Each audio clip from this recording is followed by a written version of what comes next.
So it turns out that when scientists mapped out our genome, they couldn't understand that only 4% of the genetic material was functioning and the other 96% wasn't.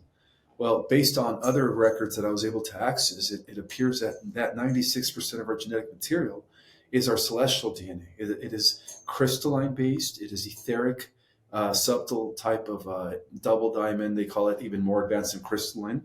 It is what they call the silica matrix, not silicone. We're not machines here. Right. Silica matrix.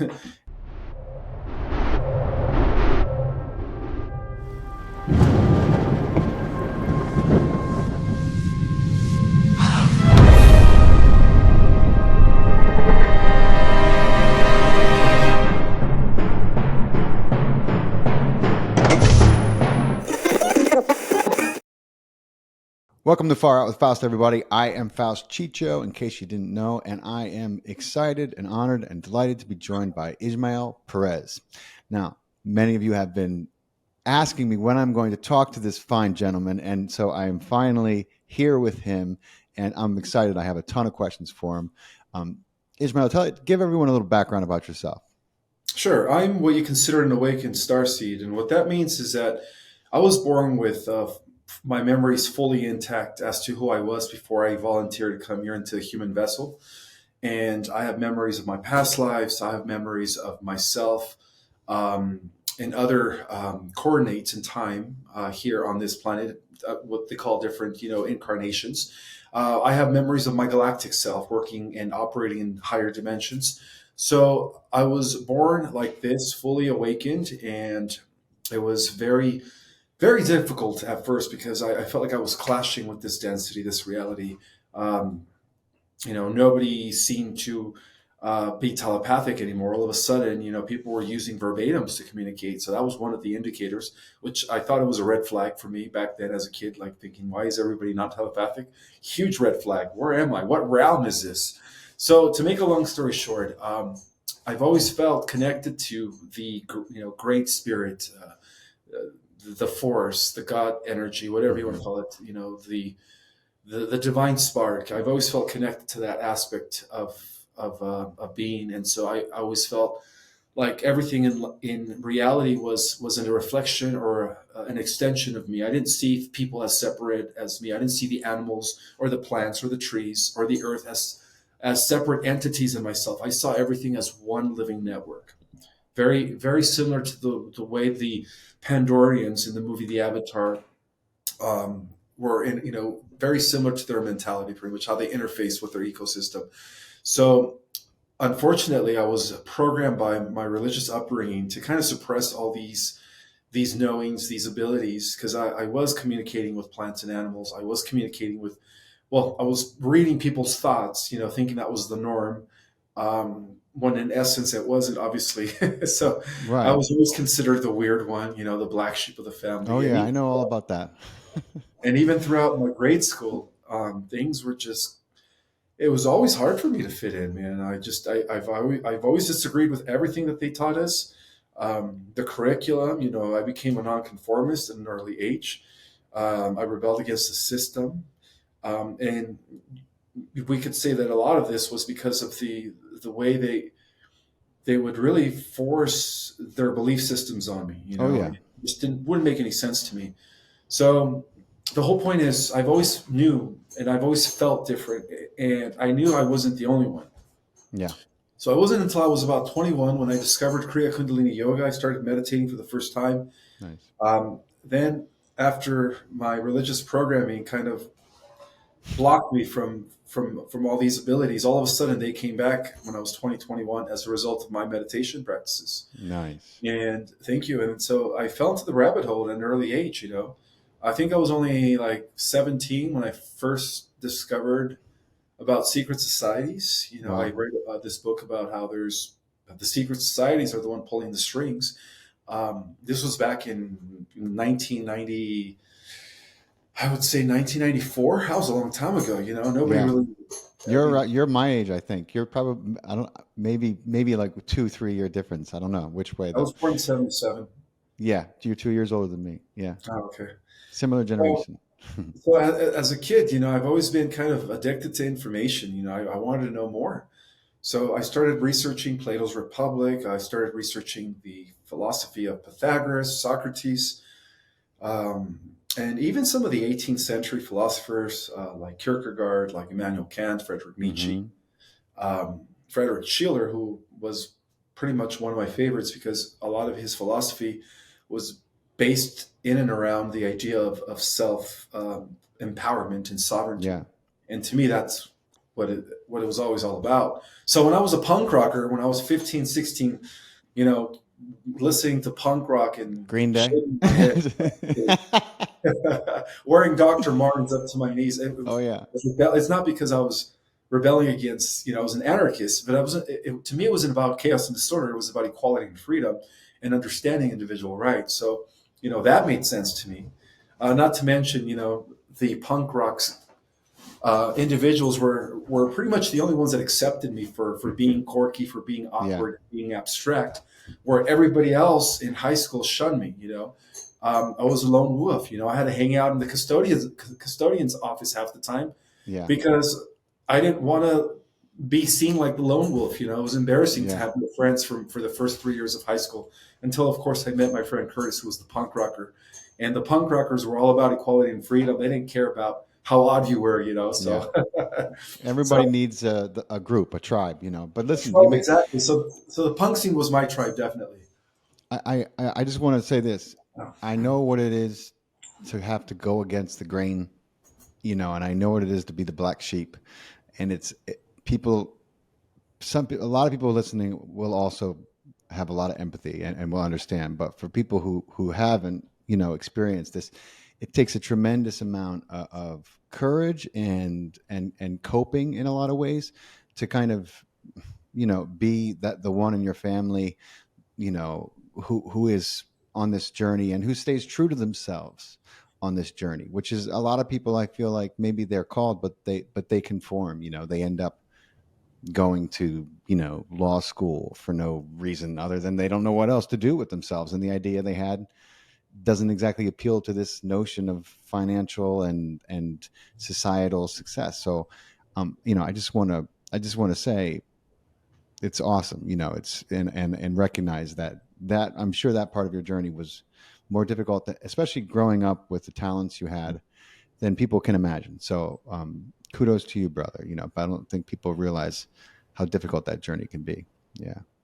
Yeah, and a lot of us relate. A lot of us who are in our tribe, those that are nonconformist, awakened, those that are no longer drinking the Kool-Aid, Yeah. um, perhaps relate in one way or another.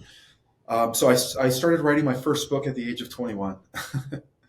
And that was the result of me understanding and deciphering the fact that everything that has ever happened in society, every event, um, was planned and orchestrated by these secret societies. Yeah. So in my first book, which I self-published, it didn't really do as well as my second book, Our Cosmic Origin. I mean, that one, it became a phenomena. Hmm. It blew up. Yeah. But That's the my one. first, That's the one I have. Yeah. yeah, Our Cosmic Origin. Yeah, Yeah. that's more like tying it into the galactic stuff and everything, Hmm. um, and metaphysics and a lot more. I mean, but the whole point is my first book was self-published. I didn't really do that well because I didn't really have social media back then. This was, even before my MySpace, right? I think Yeah. MySpace was before Facebook. MySpace was first. Yeah. Yeah. So this was right before. I think it was around the time MySpace came into the scene. I had just published my book, but back then, because I was a hermit, all I wanted to do is just stuff my head in What reading. was your first book about? It's revealing the secret societies of Okay. the Illuma, It might have and been the ahead of its time. branches. Yeah, I'm trying to republish that book because now, it seems like now that everybody, due to the Great Awakening of 2016 Yeah. now it seems like everyone's catching on to how we've been duped and what's really been going on. So now that book would probably be a hit. But back in 2008, when I first published The Secret Government, people were calling me a conspiracy theorist. Well, How yeah. dare you say 9/11 was an inside job? Damn you! I'm like, the That's evidence is flagrant. there. Yeah. You should take it back. You should rewrite it with everything you know now, because I'm sure you could add to it tremendously, and publish it as a 2.0 version, because I'm sure that you know a lot more now than you did when you first wrote it, and a lot more has come to light. And it would be, and now you have that first, our cosmic origin had a lot of success, so now you have a fan base. So you could, I don't know, just a thought I had. You should might want to think about it. I think it would work. It would That kick would ass. be amazing. I never thought about that. I just thought about recuperating my disc. Who I have to actually have to. I had to pay some guy to look for it. Unfortunately, I didn't end up with any copies. You're thinking, how can you write a book and not end up with no copies? Well, I published it with a friend, and he kept the disc. Well, I haven't had. I didn't keep in contact with him until recently. I finally found his number, and so he had to. I don't Yeah. know. He had to go through a lot to get that disc. Apparently, it was now in the hands of the person who edited the book. So it was like a goose chase, Oh just to boy. get Yeah. the disc. Yeah.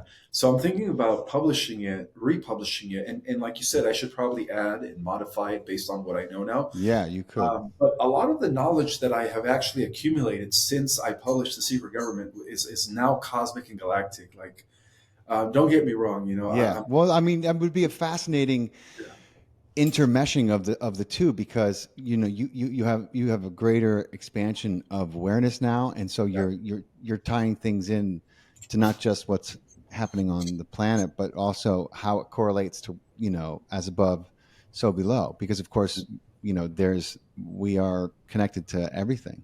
And I mean, one of the things that struck me, when I came across your book and your videos, is your positivity. And because there's so much doom and gloom out there, and Mhm. it's very easy to fall into that, for a billion reasons, with what's going on. And I recently talked to Jason Bassler, who I'm sure you might have heard of, about this. And this is a guy who, I mean, he had his whole life turned upside down. Facebook hit him with, he was hit with that big purge where, they, I think that they used Trump to usher in the censorship regime. And then I think it was 2016 that they just took down every, it was like, I don't know, he lost a lot in the big purge. He had a full-time staff. Mhm. They had millions and millions of followers across all the platforms, but he could have thrown in the towel, but he kept going, in pursuit of truth.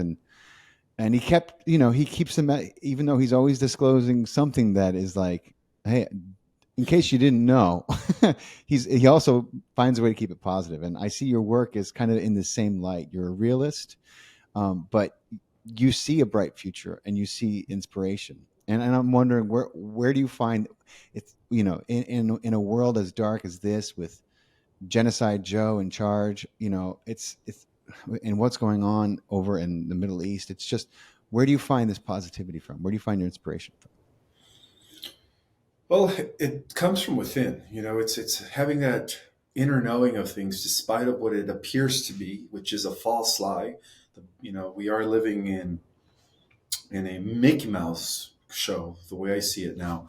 And everything's scripted. So it's really just knowing beyond that and understanding that there is a higher power, whether you call it God, the source, the divine, and because there is this divine intelligence also has an agenda, and it also has a plan for us. And so, in understanding that, and also in understanding the deep prophecies that I was able to read upon when I did my, dive deep into the rabbit hole research for many years, I've come to understand that there is a positive future for humanity. There is a positive future, and that positive future, whether we see it or not, is actually unfolding. It's been unfolding. Mm-hmm. You have to be very optimistic. Things could have been worse. People Oh yeah. sometimes forget that what's happening right now is really just designed to wake as many people up first and foremost, but also understand that things could have been worse. They could have literally gone around everyone's homes, knocking on their door and making sure that they got the, you know what I mean, Yeah. the Yeah. poison in their body, and they could have It's just done true. that. Could have They went that could, far. Yeah. they could have already, arrested people for going against, Yeah. the mainstream. And the only reason why none of that happened is because the forces of light are as prevalent and counteracting the forces of darkness. It is an interdimensional warfare. Mm.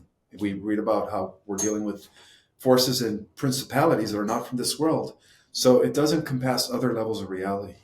And based on my vast knowledge, as I was able to access intergalactic records and cosmic information, um, I, the war has already been won in these higher realities. Therefore, it's just a matter of time before we see that manifest or taking place here in our reality. Yeah. And because I have that understanding, I know that there is a bright future.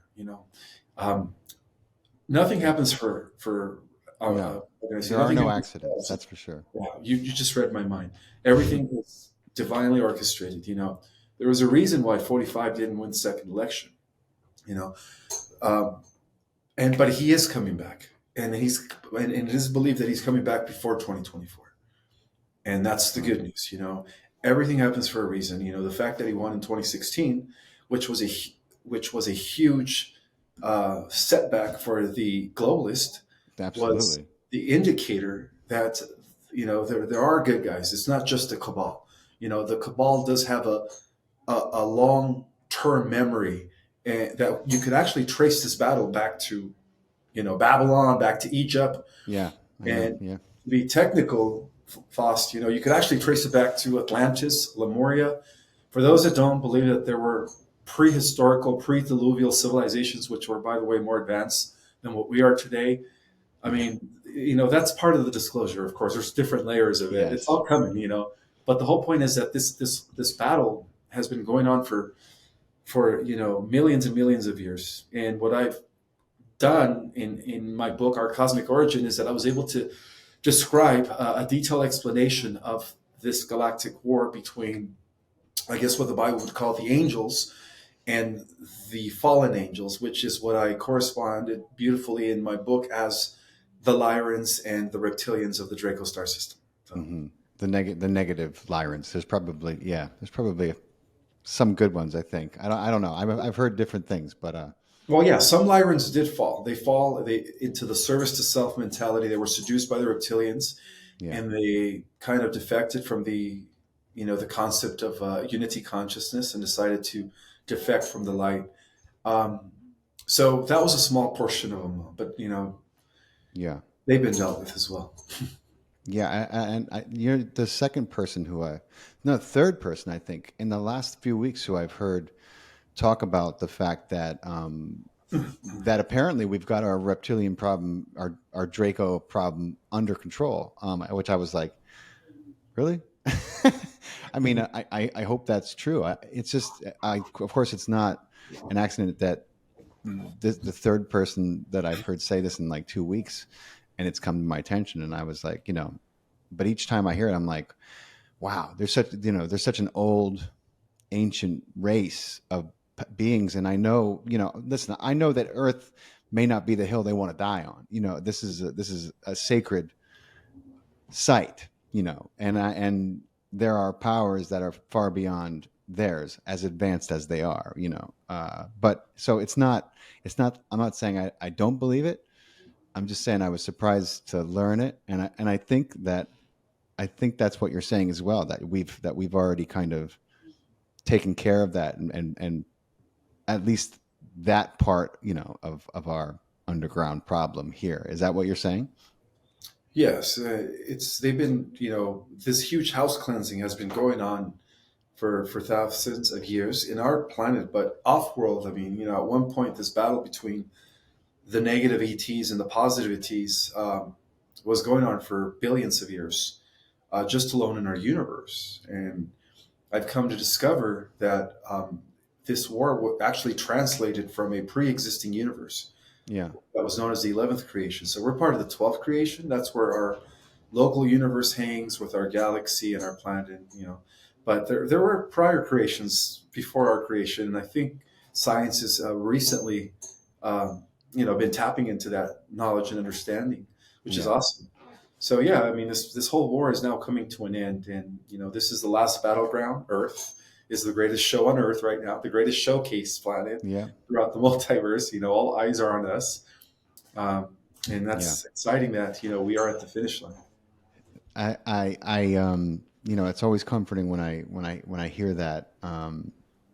And I cannot, for everyone listening, let me just tell you that this man has put so much information in his book. It's pretty incredible, and it's, you know, everything that explains our evolution, history, the organization of our universe, and the metaverse.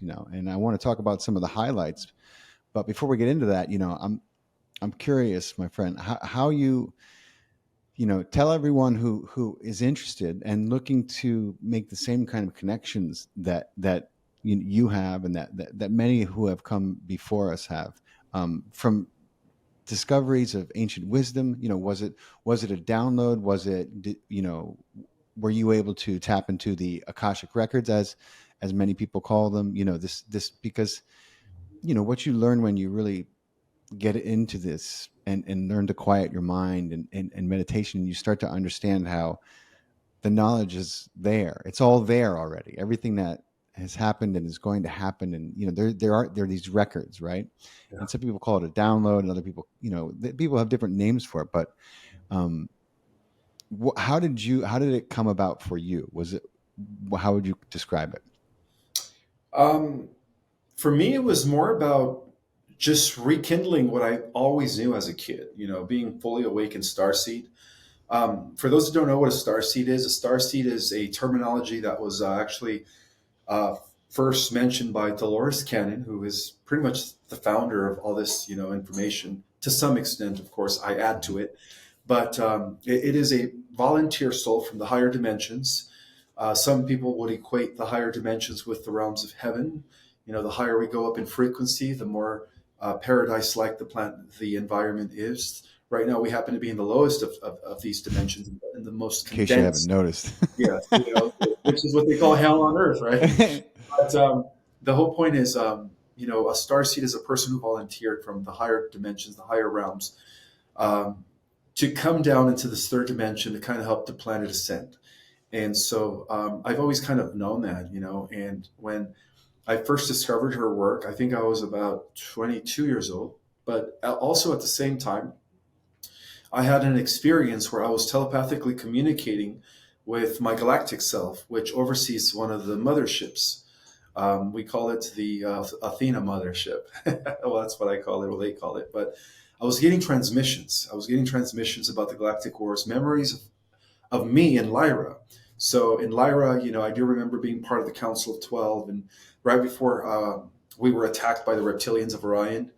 This was when there was peace in the galaxy before we plunged before we ended up, I guess, being part of a full scale galactic war. When there was still peace, all these memories were coming back as to how life was back then. And I do remember clearly the day when the reptilians showed up to my planet, and they literally just launched a full out Yeah, attack, there was a massive a genocide. massacre. Yeah. Total, like one of the most abominable.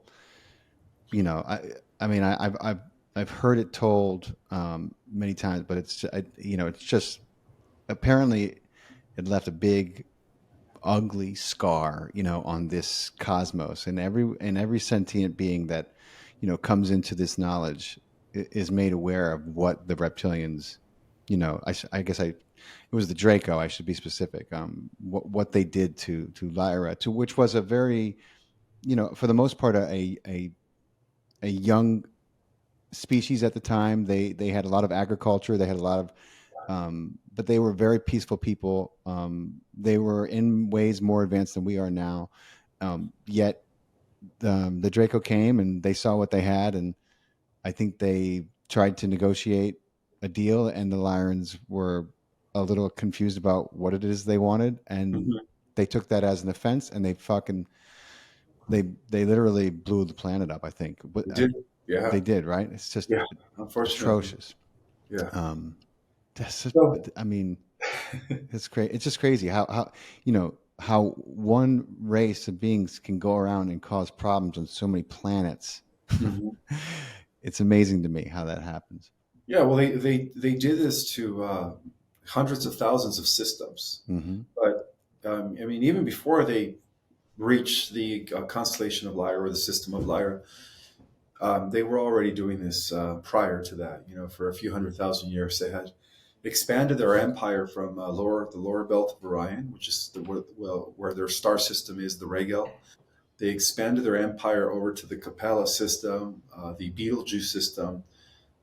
They took over the Rambola system, which is what we call Zeta Reticula 1 and 2. That's where the Mm. Greys come from, right? So Yeah. they immediately, upon taking over these other systems, they would immediately subdue the races by genetically mutating them and Mm. controlling their thoughts through remote control frequencies, which is exactly the same tactic that they've been trying to do to us, Yeah. through their puppet families, whatever you want to call them, Yeah. for many hundreds of years now. So It's a good name for them. They're puppet families. Yeah. they're puppet families, yeah. Yeah. The blue bloods. Well, that's what they call themselves, the Yeah. blue bloods.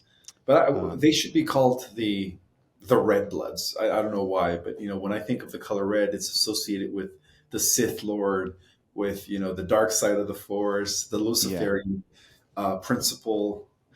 You, It's you yeah. know, it's just crazy that this whole incredible race of beings called human, Mhm. how truly all of us, have been gifted and are chosen and are in a great way, kind of galactic royalty because of these incredible races that came together with this idea that was in essence an idea of peace.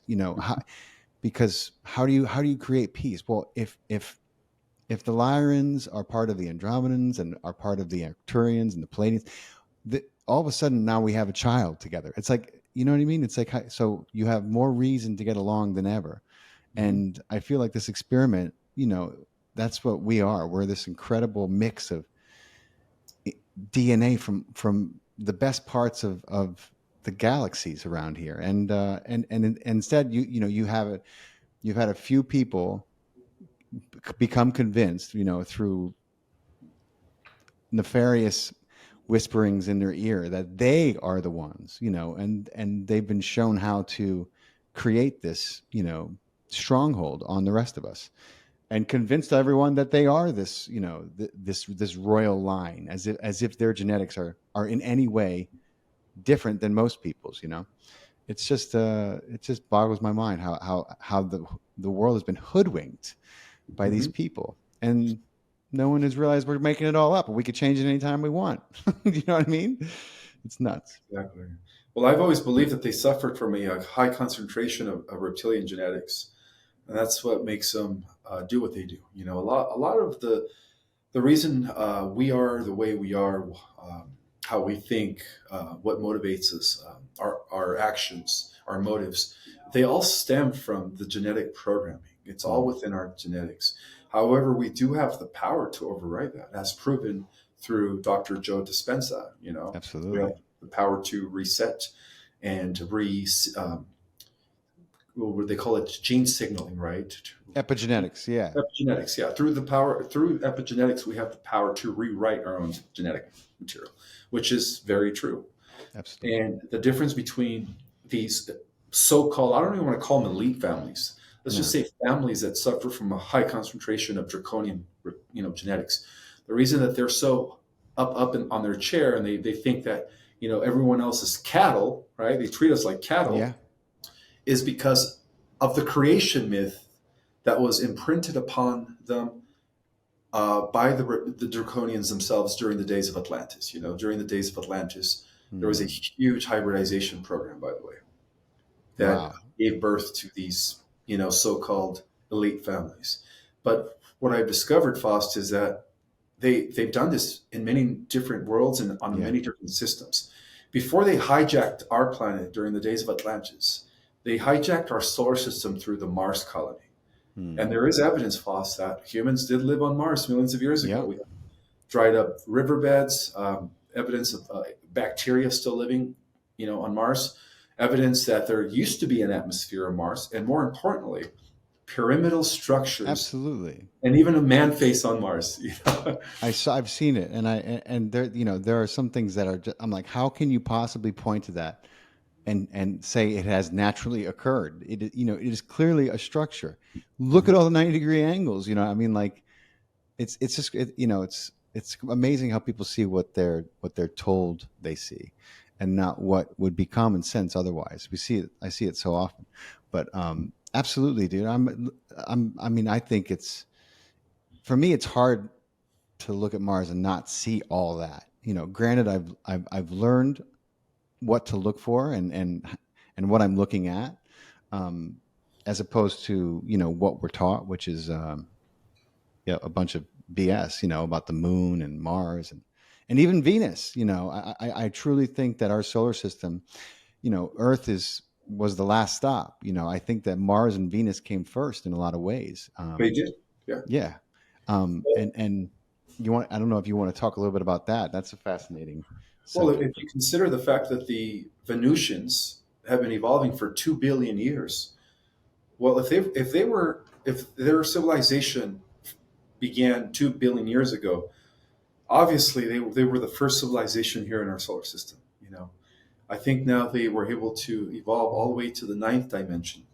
So now, as we are receiving help from our Venetian brothers and sisters, Hmm. they're actually stepping down in frequency all the way from the ninth dimension, at least into the third dimension, materializing physical forms, and that's something that we're going to also do as we move up the ascension, ladder of densities as we go into higher frequencies.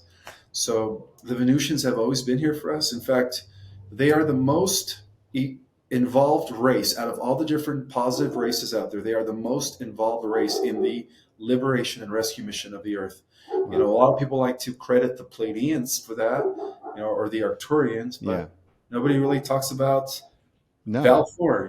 Balfour was the one who initiated the Great Plan with Eisenhower.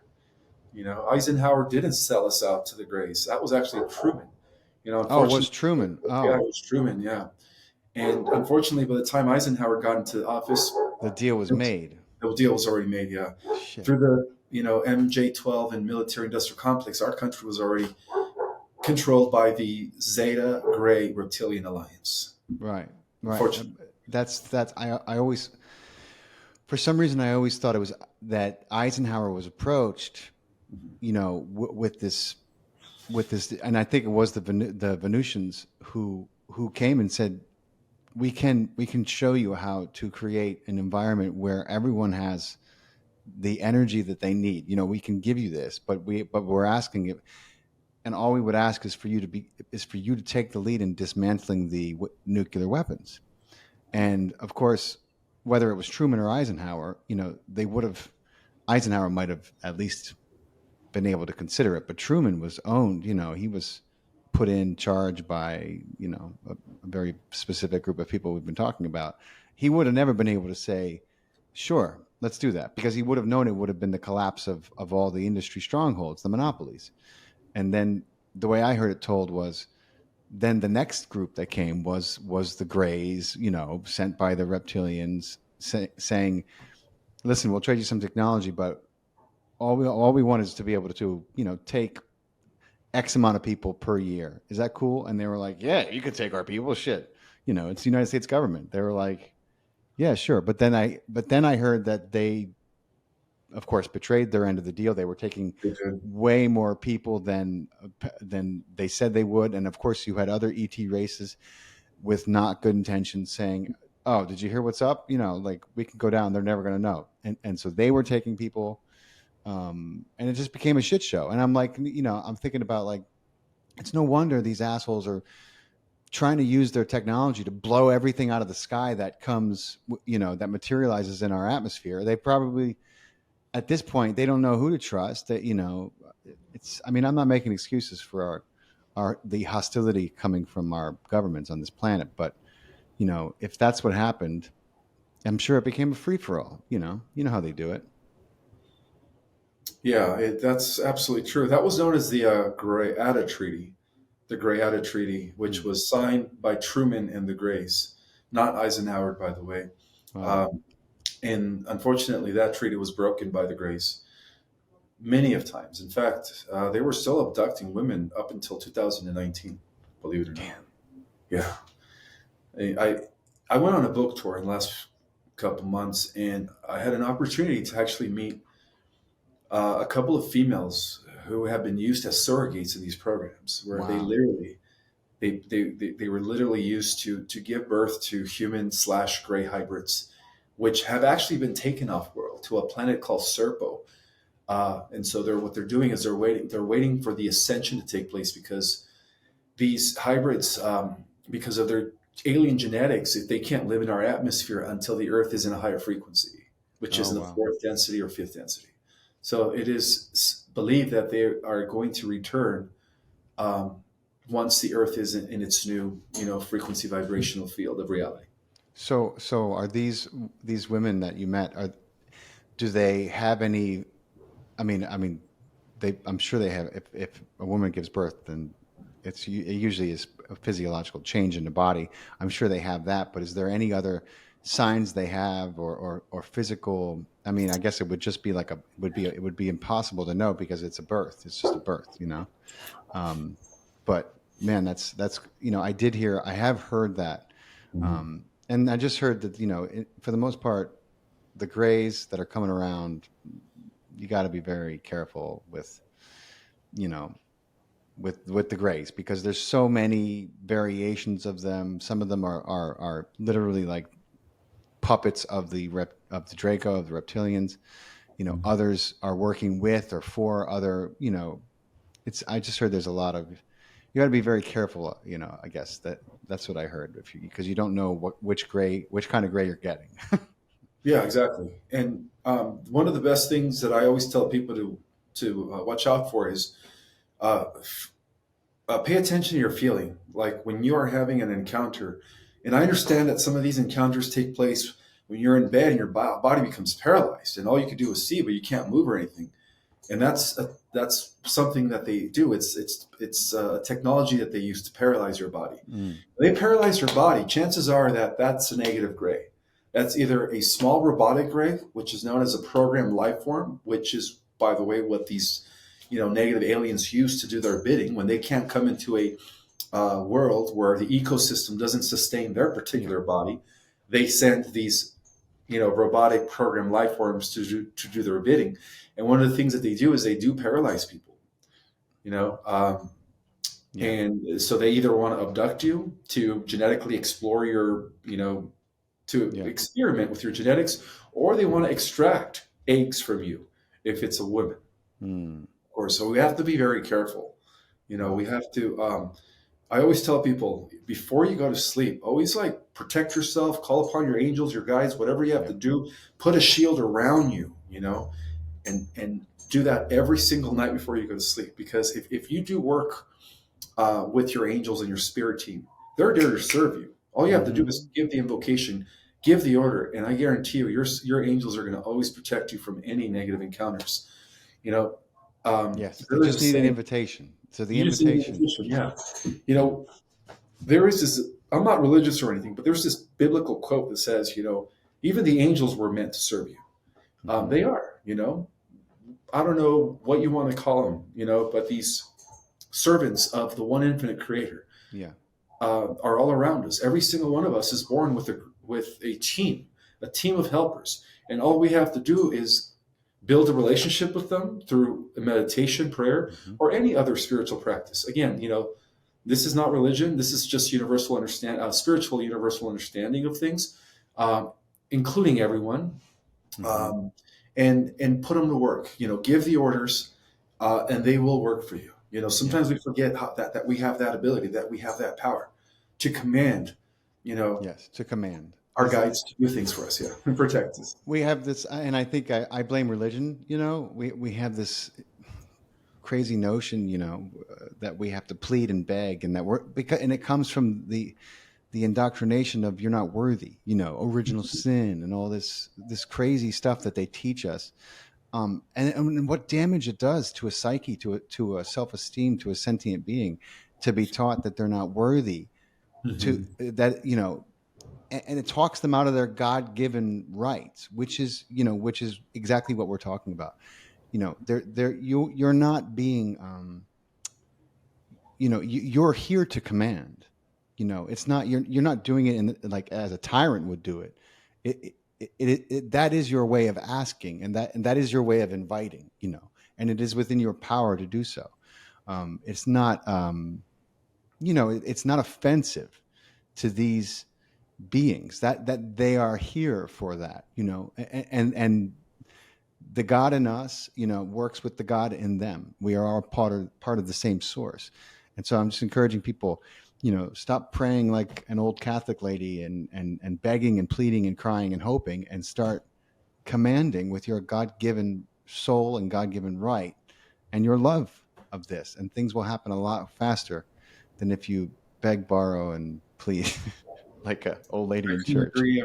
I couldn't agree anymore. That's exactly how it works, my friend. Yeah.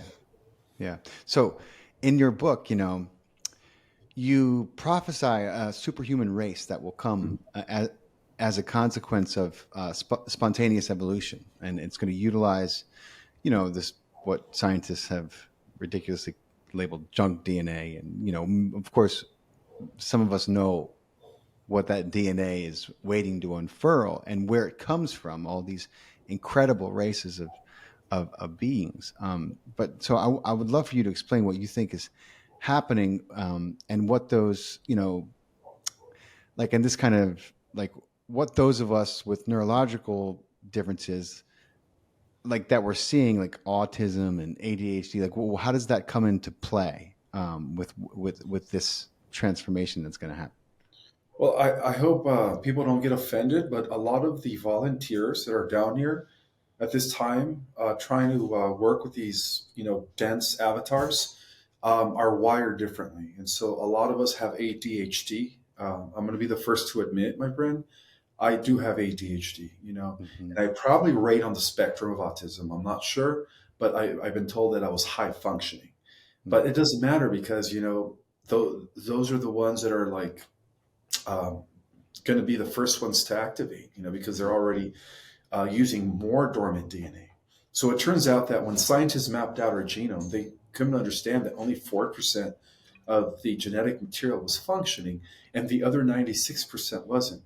Well, based on other records that I was able to access, it appears that 96% of our genetic material is our celestial DNA. It is crystalline based, it is etheric, subtle type of double diamond. They call it even more advanced than crystalline. It is what they call the silica matrix, not silicone. We're not Hmm. machines here. Right. Silica matrix. And then, of course, they say that even a certain percentage of our genetics is so advanced. And this is where we get the concept of the 144, right? The Mm. 144. Most people think it's just 144 individuals. And even the Jehovah's Witnesses think that, but it's not that. It's millions of us that are Mm. part of this new genetic program that was designed by the many different celestial races. Again, we are the potpourri, the amalgamation of all these races, genetics put into one spot. And that explains why we have so much potential Hmm. and why our abilities are going to supersede all those that have come before us. So there is a part of our DNA called the God source gene, which I talk about a lot. And that's the ability to access the realms of eternity while maintaining physical form. Well, my friend, that is something that's never happened in the history of the cosmos. Hmm. We are that race. That's how unique we are. And so, one of the chapters in my book, I call it The Rise of Homo Nauticus, which is the terminology that scientists use to describe the next stage of human evolution, Homo superior. And what they mean by that is that based on sudden past spontaneous evolutions that have taken place, in the past, right, from Homo erectus to Hmm. Cro-Magnon, from Cro-Magnon to Homo sapiens sapiens. Well, they're saying that that is about to happen again, and that it has a lot to do with something within our dormant DNA that is getting ready to switch on. And the reason they use the term Homo nauticus is because they don't want to call it human angels. They don't want to, Mm. integrate or align with religion or spirituality Yeah. because they're scientific. So they have to use these scientific terms to describe what they are pretty much.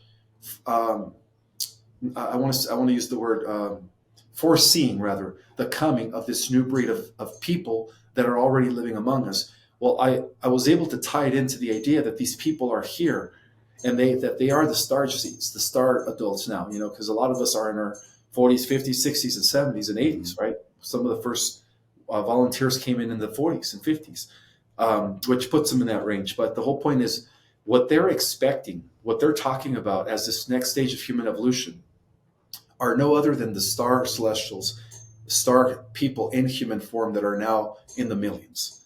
Hmm. And so, except I always say that, we're going to be like physical angels. We're still going to maintain physical form, but we're going to have these amazing abilities. We're going to be able to communicate telepathically once again.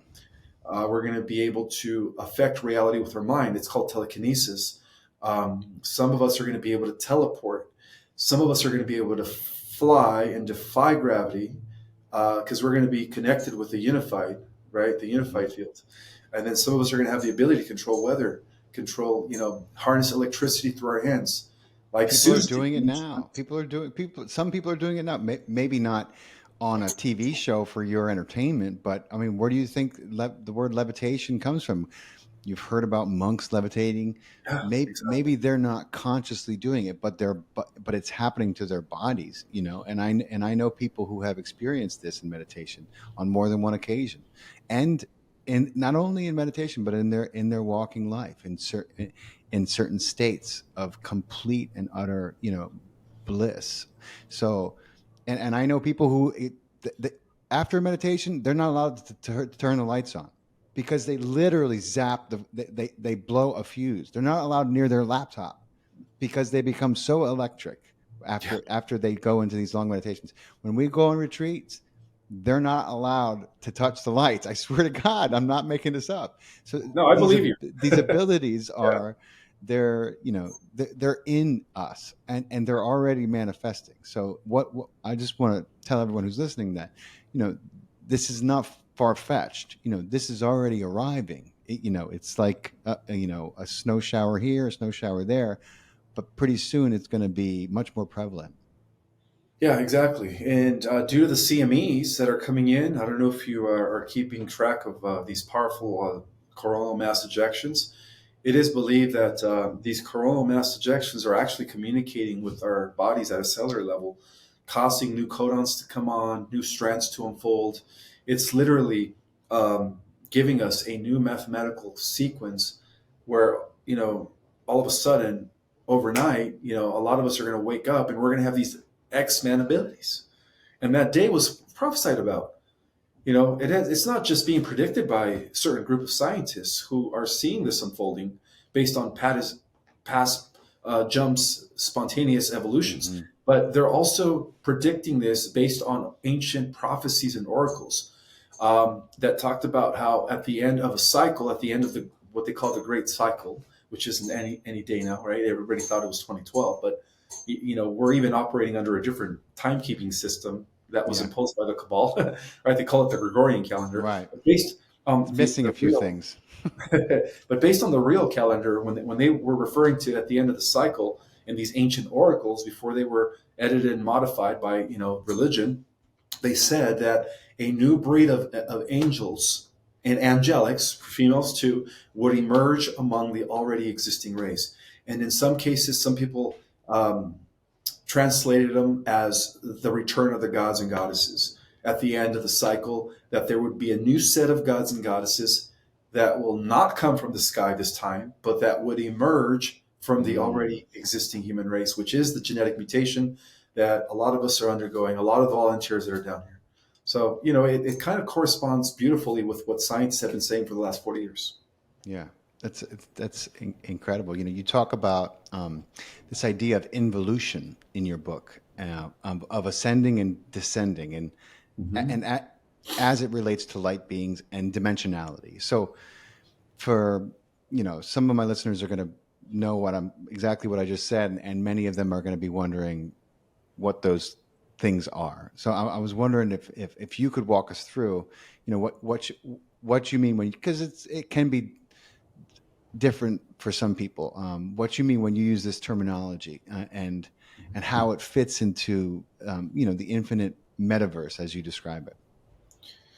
Well, evolution is it's going up in frequencies. That's what we're experiencing at this time, right? Which is the second Yeah. phase of this cosmic unfolding. The first phase of the cosmic unfolding is the involution, which is from the top down, which is we started off as eternal luminous beings of light, and through the gradual condensing of our vibrational frequency, we started becoming more denser and denser and denser. So right now we happen to be in the most densest of frequencies where matter seems to be almost like frozen, right? That's what they call it, hard matter. Yeah. So that's the involutionary process, is us starting off as luminous beings of light, and through a long descent, we were able to manifest into physical forms. And the most congealed of them all is this body of flesh and bones. Mm-hmm. We do have different avatars on higher dimensions that are more subtle, that where the matter is more refined, and you're able to manipulate things because you're more connected to your spirit. So right now we are experiencing the second phase of this cosmic descent. So the cosmic descent is really the one going into the many, right? As we are part of an oversoul, right? An omni mind, which is what we call the mind of God. At the highest level of reality, that still exists. And that is also what scientists call the unified field, which is everywhere at once. Well, that's the mind of God. The mind of God is the unified force. So the descent is us becoming fractals, or breaking off from the oneness of that singular consciousness into these individualized units of consciousness. That's what I call the descent of spirit into matter. We become the many. But now we're we're experiencing the return of the individualized units of consciousness as they begin to integrate back into that singular mind. And that is the ascension. So that is the difference. That's a really beautifully put. And what I find even more fascinating and just astounding is if you understand how advanced and old, ancient, and highly evolved the races that came together to create this are, and then the fact that they're way up here, and they have taken their DNA of the physical matter that comprises them, and they put it together, and they obviously there must have been a lot of thought and a lot of time that had to go into this meshing of us, and now we start way down there with the best and most compatible parts of these extremely highly advanced, on a whole nother level, beings. And so what's going to happen with this race called human? It's just the possibilities of what we are going to do as a race are endless. And that's why we got, everyone has front row seats. That's why we have so many different beings and a lot of spectators going on, because look at what we're doing. I mean, clearly we're still figuring it out. If you look around the planet, you realize that there's a lot of things we still have to learn, but our capacity, I think, is just infinite, absolutely infinite. 100%, brother, it is. And what should we expect as we reach our full abilities is to be even more powerful than the creator gods themselves, all the angelics, all the ETs, where we are literally just right underneath prime creator source. Because the initial idea that motivated these highly evolved beings to create us was that our entire multiverse was at war with AI. So they wanted to create a super being that would one day exceed even the creator gods themselves, to a level of power unheard of before, so that these super beings would eventually destroy what they call this cosmic virus, which is, what we're fighting ultimately. It's not the reptilians that we're at war with. Those are just the reptilians serve the AI, right? Yeah, they serve the AI, exactly. The real villain is the machine. That's the ultimate enemy. And when you study Rudolf Steiner's Theosophy and Madame Blavatsky, and you get into some of the esoteric philosophy and the Gnostic literature, they all talk about the Ahriman energies, the energies of the Antichrist, the king of the Asuras, which is the Ahriman, and how, in essence, we have always been at war with the Ahriman. Well, I've always believed, and this has actually been confirmed by many other researchers, other than myself, even though I was the first one to kind of disclose it into the limelight when I first came to the scene, is that the AI God that whistleblowers that are defecting from the secret space programs to reveal that that's what we're fighting in the Yeah. multiverse, right? And they are above the Draco. Many people have confirmed that. Is no other than the entity known as the Ahriman, the King of the Archons. The King of the Archons Hmm. influenced the mind of Lucifer, who was then known as Samana, who was the overseer of the 11th creation. So this 11th creation existed billions and billions of years ago, way before the 12th creation came into the scene. So what we're dealing with here is we're dealing with the aftermath of a war that took place in a prior creation, Hmm. even before the existence of our own universe. So we're And they just don't want it to happen. They don't want it to go down that way again. So no, they they have. don't. I So see. that's why they made us. They made us so that one day we would be so powerful enough that there would be no AI that could ever surpass us. Wow. And so, That's yeah, that's why I've always believed that the final war is taking place at the end of the millennium. Not now. Right now, we are going to experience some sort of a split in timelines, yeah. where the good people of the earth go on this positive ascending, timeline where there is no negative stuff, and then there's going to be a dystopian technocratic timeline that's actually been created by the dark forces, all under the control of this AI God, by the way, who is operating from a parallel multiverse reality known as the Wow. Phantom Matrix. Wow. And so, yeah, that's what we're That's going to deal with at the end of the millennium. that's mind blowing. And I mean, but it makes sense to me in a lot of ways, and it resonates because I mean, if you when you understand that we are co-consciously creating our reality, and the rules of this planet, so to speak. I mean, we like to use that word rule. We talk about the law, or I should say law. Like the laws of gravity. But let me at the same time I say, but what about all when a mother picks up a car to to save her child or her baby who is about to be run over by it? What about when the so-called laws of this reality no longer seem to have any effect? What happens in those moments? And of course, then you have the skeptics scrambling to explain, well, in a burst of adrenaline. I'm like, a burst of adrenaline? That car weighs 5,000 pounds. There's no adrenaline on the planet that can give her that strength. There is a But it happens. divine source of that strength, though, Well, I've Um, always believed that in situations like that, they tap into the unified field, which is what Star Wars calls the Force. yeah. And when you even consider how Yoda, this old, Master Jedi, was slow, was walking with a cane, but as soon as Hmm. he tapped into the Force, the guy was doing flips and Yep. all kinds of stuff. I have a So, Yoda tattoo on my leg. really? Oh yeah, totally. Yeah, I know. That's cool. He's one of my favorite characters of all time. Yeah, same here. I love him. Um, but there's a lot to learn, and George Lucas was tapped into that when he wrote those movies. I mean, it's so funny. People just think like of course they're creative and they're imaginative, but they're also tapping into some of these records and some of these things that have happened. I mean, Star Wars, you know, a lot of the species in Star Wars resemble species that are out there. I mean, yeah, we have a wonderful imagination, but it's clued into what's out there. I just think it's crazy people don't make that connection, so to speak. I'm sure there's a race of beings that are a lot like Yoda. You know what I Oh, mean? yeah, That I'm sure they are. Yeah, they're. I think that I'm trying to think of what planet they come from, but there is a planet in a system within our galaxy where the beings are. They have the spockety ears, hmm and they have green skin, and they're like little. They're like 4 or 5 feet tall, which are like the Yoda people. Yeah. So I'm sure they exist. And it's funny that you mentioned Star Wars and George Lucas because the whole concept of Star Wars was related to the Orion Wars.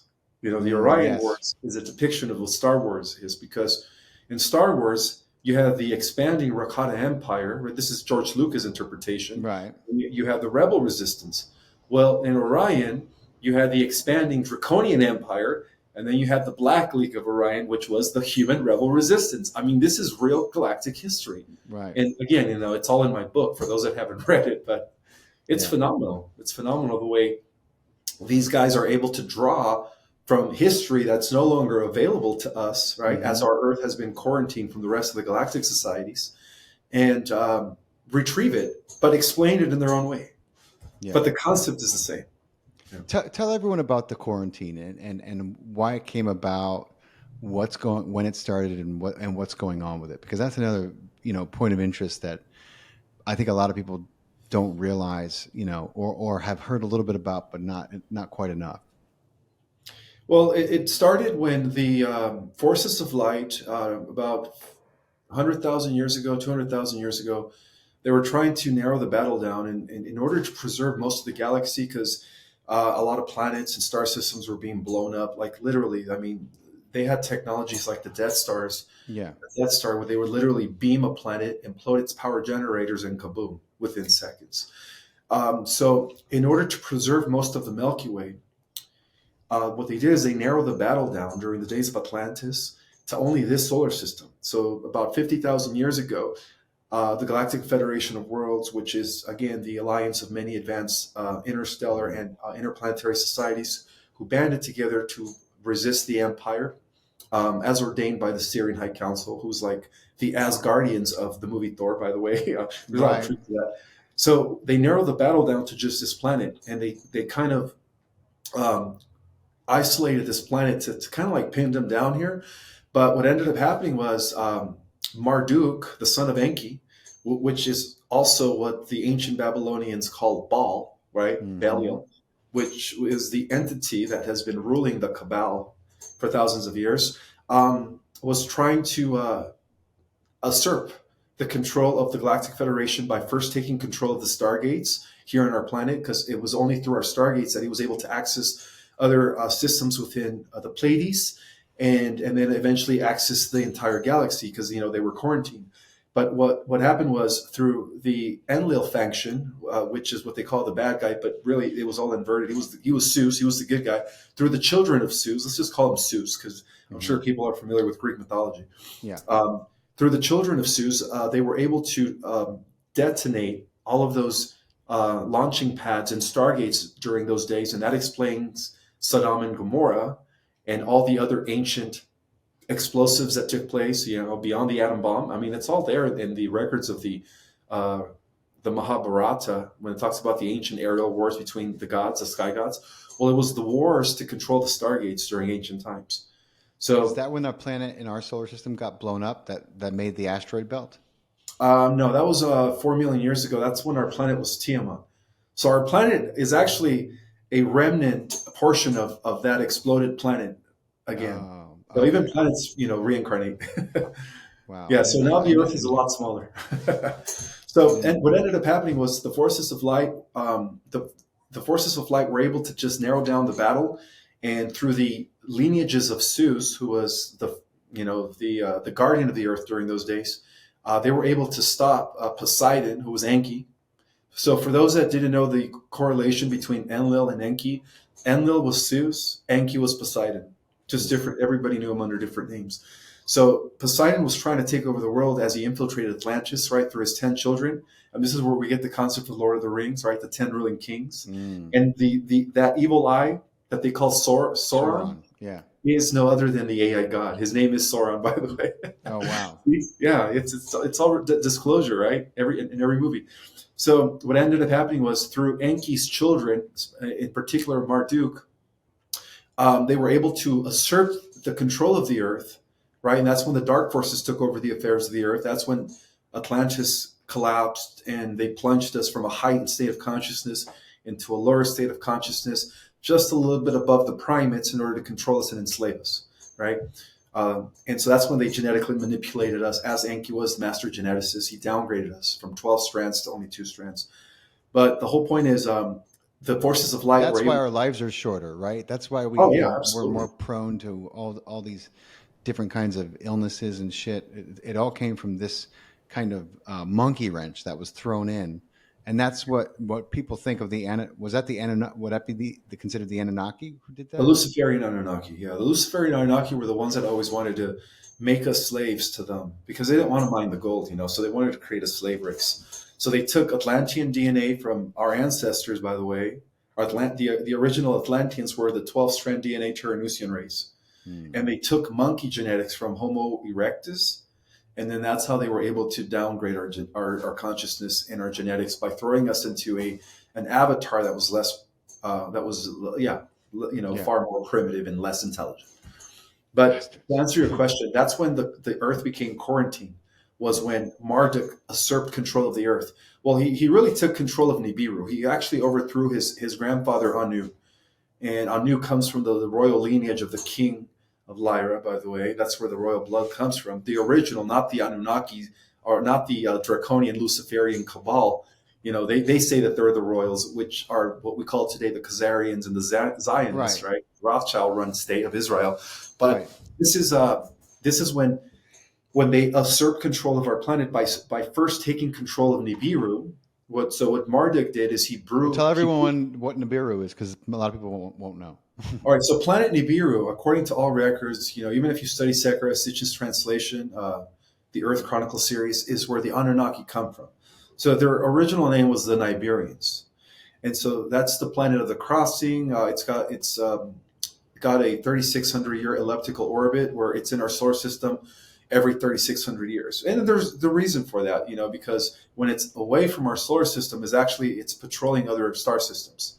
So this was when the Battlestar planet Nibiru was working for the light before it was usurped and taken over by Marduk. So how did Marduk take it over?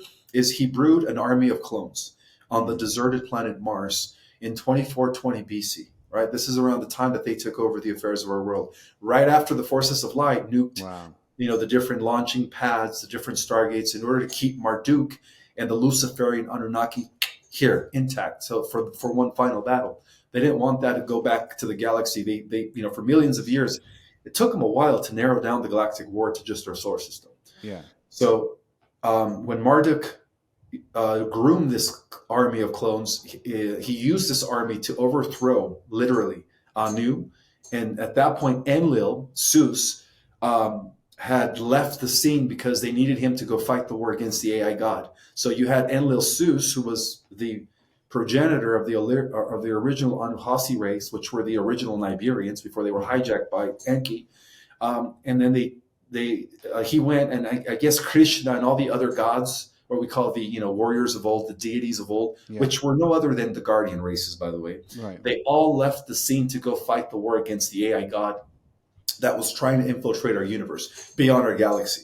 So that's why our world fell in the hands of Enki and his children, and then of course their descendants through the Cabal families. Right. So that's why our Earth has been quarantined from the rest of the galactic community for the last, I would say, few thousand years. But even 8,000 years ago, there was still a lot of interplanetary interaction taking place between us Yeah. and other species. We had ships coming to and from all the way up until maybe about 24, something BC, and that's when Marduk took over the affairs of our world, and the forces of light just had to quarantine us. So the quarantine was done by the good guys in order to prevent his tyranny from spreading again across to other parts of the galaxy. Fascinating. It makes sense, though, But now the quarantine is being lifted, by the way. It is being lifted, right? Yeah. Which is the reason why you're going to start seeing some serious shit in the next few years. And the reason why this drip disclosure that's happening now is all of a sudden so forthcoming. And I mean, don't get me wrong, it's still ridiculous that the minuscule amount of information that the government's allowing out. But I also think that they're not unaware on some level of what's coming. And they know that the cat's scratching out of the bag either way. So all they can do is try to get ahead of it, which is what they always do. Try to get ahead of the decades of lies that they've told in order to not be caught completely with their pants down. So they have like the slightest bit of plausible deniability. And so you have the Space Force, and people are like, why do we have a Space Force? I'm like, dude, we've had a Space Force for a long time. Okay. They're just trying to go public with some of this stuff. But wow. That's so, it's just like, I'm wondering what's on Nibiru now, and is it, when it comes back around, will it be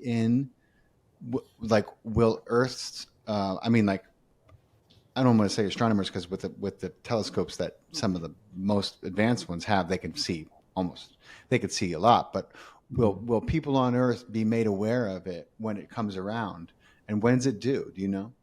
Well, people are already starting to see it. They see it as a second sun, which is a little bit Oh, smaller than our sun. So there has been pictures that have been circulating through social media, TikTok, Instagram, people just capturing two suns. Well, the yeah. second sun that appears to be slightly smaller, that's Nibiru making its way back to our solar system. And this time, Nibiru has actually been recuperated. As of 2001, Marduk stepped down. Well, he was forced to step down. And so ever since then, Nibiru has been recuperated by the good guys, which is now the Galactic Alliance. Because Oh, now, that's yeah, even our Earth is now part of the Galactic Alliance, by the way. yeah. It's about time. I can't wait for us to take our seat at the table. In a conscious way instead of having all the secrecy. And look, like I know that I understand that this planet, in a lot of ways, has been sheltered, and there's a lot of but part of that has to do with the amount of propaganda and indoctrination that we've allowed into our societies through government and religion, which religion essentially is government. The religion on this planet, anyway, as most people think they understand it, is nothing more than a sense of and the semblance of a government, of a control mechanism. It's Exactly. not true religion, but um, I don't think most planets have religion the way we have religion. I think that they would scoff at the notion. I mean, it's like, wait, Oh no, not at all. it's Especially the advanced civilizations. yeah, Religion is a crutch. It's a primitive tool used by barbaric societies that just want to control the masses. yeah, And the way I see it is ETs are more about spirituality, and this absolutely, is what's happening right now on our planet. People are leaving religion and being part of this idea that we are sovereign spiritual beings. That there is no mediator. That it is within and all around us. Divinity. It's everywhere. yes, And so that's the way these advanced civilizations see things. So the higher evolved they are, is because they're more spirit. The more spiritual mature they are. It's the same yes, thing to say. yeah, absolutely. And thankfully they're all being very patient. And look, I think that in the great scheme of things, I always tell my kids this. We're a young, we're a young species. Hmm. So you got to be patient as we look out in the world and we see like some of the things happening right now that have been happening with genocides. We have to remember that we're very young, and we're figuring out our way. But Ismail, I want to give you an opportunity to like we live in a society that every culture has its own, every culture, every nation, every people, they have their own sense of upbringing, and therefore programming, for lack of a better word, set of beliefs that they tend to learn from their guardians being their parents, or loved ones who raised them. Hmm. And not everyone, unfortunately, not everyone has the best set of programmers, right? And we live in a world that is, very, fallen into the illusion of materialism, and we don't learn a lot about what's very important when we're young. At least most people. That's changing more and more, thank God. And I'm trying to teach my children what is important, and what is true about this amazing universe we live in, and how to interact with it.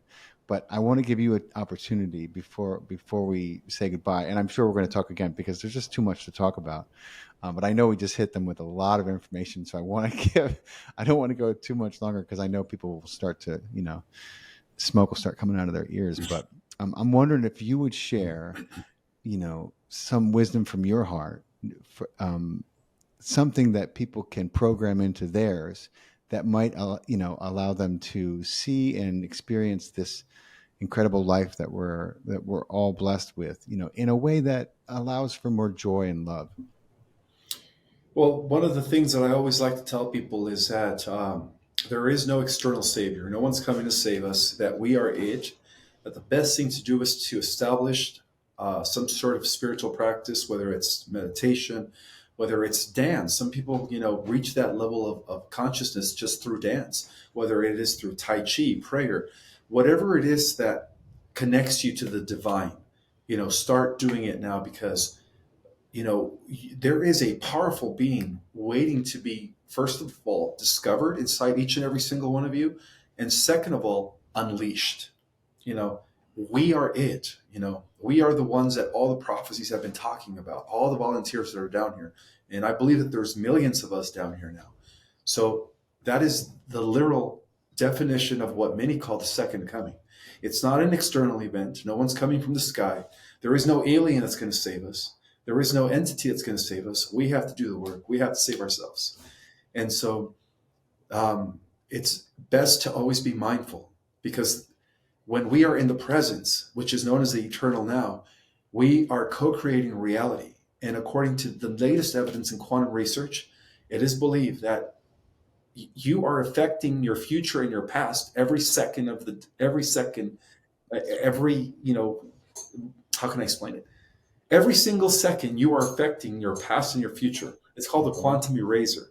They used to believe that the future was affected by the past, but according to this phenomena called the quantum eraser, it is proven that you're actually affecting the future even from your future.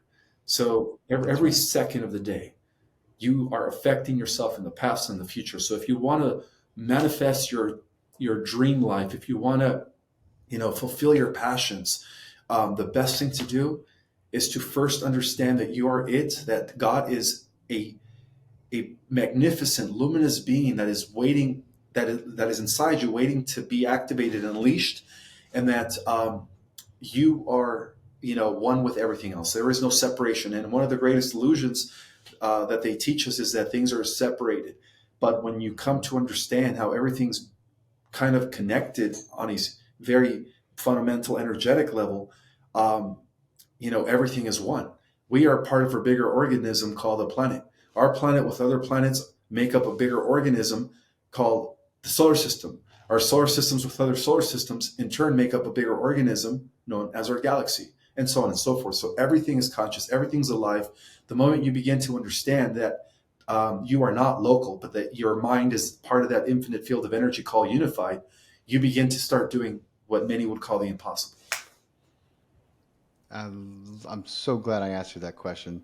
We are definitely brothers. It's been so awesome to talk to you and to hear all your wisdom.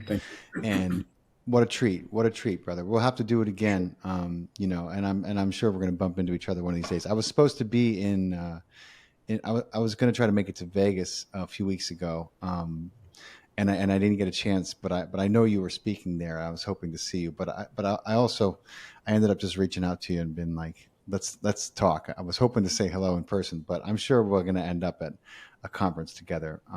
And I appreciate your time so much, brother. This has been awesome. A lot of information. Probably have a few people listen more than once, but listen, tell everyone where to find you. Tell everyone about you have an incredible YouTube channel. You are on social media. Tell everyone where they can find you and find your work. Sure. I'm also going to be at the Conscious Life Expo, which is the biggest spiritual expo in the world here in LA on February I believe 11th, 12th, and 13th. I'm not sure. I could, for those that want to attend my lecture, my presentation, I'm going to be doing a PowerPoint presentation breaking down the entire cosmic war with this alien AI. Describing the 15-dimensional time matrix, the different types of advanced civilizations. We're going to go deep. That's why I'm going to be doing this in what they call the rabbit hole room. So nice. I'm also on YouTube under The Real Ismael Perez. Make sure that you type in The Real Ismael Perez, because I have so many fake pirated YouTube accounts that are not me. These guys are literally just taking my interviews, my work, and they're putting it on their platforms, making people think it's me, but they're not. So my only YouTube account is The Real Ismael Perez. And if you want to order my book, the best way to order it is through my website, ourcosmicorigin.com. So if you go to my website, ourcosmicorigin.com, you click the A for Amazon, and you will actually get the new edited version, which is the purple cover, and hopefully that's the cover you have. So, Yeah, and we'll include a link in the oh, video perfect, description, too. wonderful. So yeah, so Yeah. catch me at the Los Angeles Conscious Live Expo this February in 2 months. I'm going to be, delivering a powerful presentation. It's going to be mind bending.